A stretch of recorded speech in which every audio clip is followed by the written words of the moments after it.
যাদের মনটা ভালো হয় তাদের কপালটা খারাপ হয়, অতি বাস্তব। কাকে বিশ্বাস করবে? যাকে তুমি বাঁচানোর জন্য পাগল সে তোমায় মারার জন্য পাগল। যে মন খারাপ বোঝে না সে কখনো প্রিয় মানুষ হতে পারে না। অনেক প্রিয়জন ছেড়ে চলে গেছে, শুধু টাকার অভাবে ফেরাতে পারিনি। কেন এত কাঁদাও? আমি তো একটু ভালো থাকার জন্যই তোমাকে বেছে নিয়েছিলাম। একা থাকার মতো শান্তি আর কোথাও নেই। কথাটা অতি বাস্তব। শুধুমাত্র হাত ধরলেই ভালোবাসা হয় না, হাতের দায়িত্ব নিতে হয়। পরিবারের সব দায়িত্ব কাঁধে উঠে গেলে নিজের শখ বলতে আর কিছু থাকে না। কথাটা অতি বাস্তব। মনটা আমার ভীষণ খারাপ, কিন্তু পাশে থাকা মানুষটা বুঝতে পারে না। গুরুত্ব না দিলে তো পশু পাখিও পোষ মানে না, আর আমি তো সেখানে মানুষ।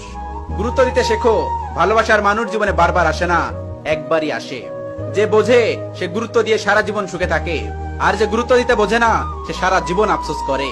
আল্লাহ আমার সাথে আছে এটা চিন্তা করে হাজার কষ্টের পরেও আমি হাসতে পারি। মানুষ জীবনে আসে, তারপর স্বপ্ন দেখায়, এরপরই বদলে যায়। রেখে যায় শুধুমাত্র অসংখ্য স্মৃতি।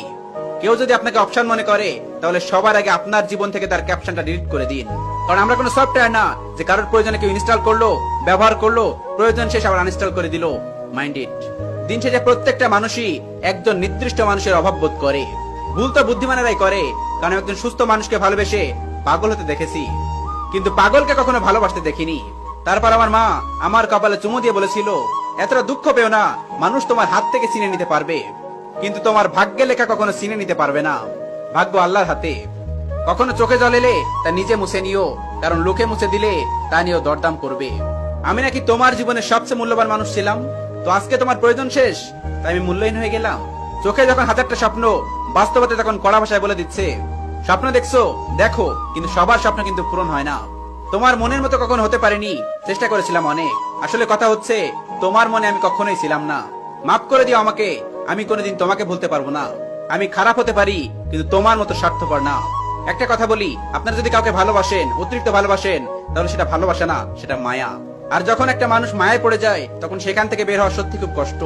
সত্যি এটাই, ভালোবাসলে ভোলা যায়, কিন্তু মায়ায় পড়লে কখনো ভোলা যায় না। প্রচুর মায়া ত্যাগ করতে হবে আর নিজেকে প্রচুর ভালো রাখতে হবে।